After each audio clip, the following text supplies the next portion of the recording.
waxaa habeenkii xalay magaalada Boorama lagu soo bandhigay buug la magac baxay Mugdiga Nolosha kaasi oo qoray Maxamed Saalax Maare oo sidoo kale ah hal-abuur daayar. xafladani lagu soo bandhigay buug ayaa waxa ka soo qayb galay dhalinyaro iyo waalidiin kaasi oo buugu si qoto dheer iyaga uga hadlayay. ugu horeyn markii lagu furay Quraanka waxaa mikrofoonka la wareegay Maxamed Saalax Maare oo ahaa qoraaga buugga isagoo si toos ah ula hadlayay qolobta dadkii meesha fadhiday sidoo kalena faahfaahin buuxda ka bixiyay waxyaabaha buuggu ku salaysan yahay oo muhiimadda koobaad ay tahay dhibaatada ay leedahay taariibtu. عتوي بقفيه ما قعدت وقريا وانت هذيبه يا maxay iiso ducay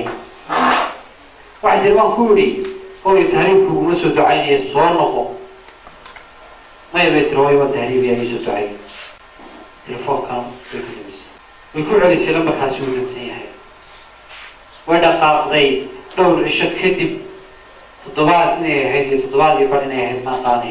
kadib bay kala soo hadashay meesha la yiraahdo Liibiya الهوريو العكس تحكوني لابو بقول طولنا يعني يهوا ستحكون من هاي ستحكون هو بيكون هاي ستحكوني لابو بقول نيه تمرينه يا اللي يقرأ بيت الهوري والهوري إنه عاص هاي ستحكون يا لابو بقول طولنا هاي الجلسة ما المكة وكله ركحة مكروه على سوترسي مالمكاي oo kuwii hore ka xarun badan ayaa la soo dirsay way raadisay in allaale inay lacag ku filaysay iyo in allaale inay wax ku tuhmaysay way u tagtay kun iyo ku fiicanba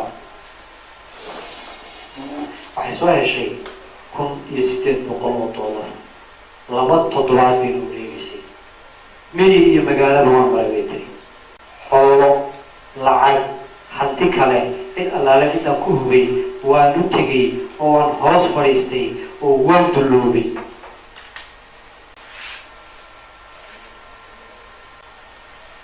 waxa dhacday halaala adiga halaala waxay tiri Liibiya ayaa lagu qabsaday $1,800 ayay hooyadii soo heshay $1,800 markii soo heshay magafay soo wacday waxay ku tiri hooyo dhiban oo daraysan baan ahay intaasaan lacag hooyo soo helay inta iga sii qabo inta kale waan ku soo raadinayaa kamay quusan hadda weli may quusan wuxuu soo dir wala sii deynayaa gabadhaada xawaa soo raadinay soo dir wala sii deynayaa gabadhaada يدينا كشمرك ويدرتي تلفون كو حرام بيعتنا بطل مركي درتي وين حتى كجرتا هذا الكيس وليس يوم يسنتهي حتى لا تهم بكشرا كشرا وليسي ودسيه ما لقي دبي شيء والله عكتي ما شيء أول هاي كبدي بسيتي ما يبيد waayo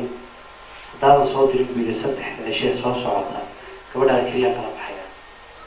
aska tuuraya beedkeeda idintiina ku jirtay markii telefoonku wacaysay dhib kala haddana mudatay culays kala soo saarmay way orday soo weeyay $600 soo heshay inay $500 soo heshay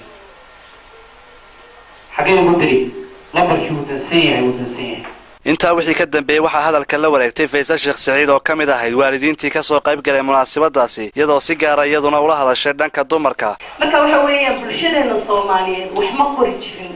waxaynu wax isugu gudbin jirnay oo ta'wiil isugu gudbin jirnay gabayada maansooyinka geeraanada iyo halxidhaalayaasha ama mahmaahyada iyo fariimaha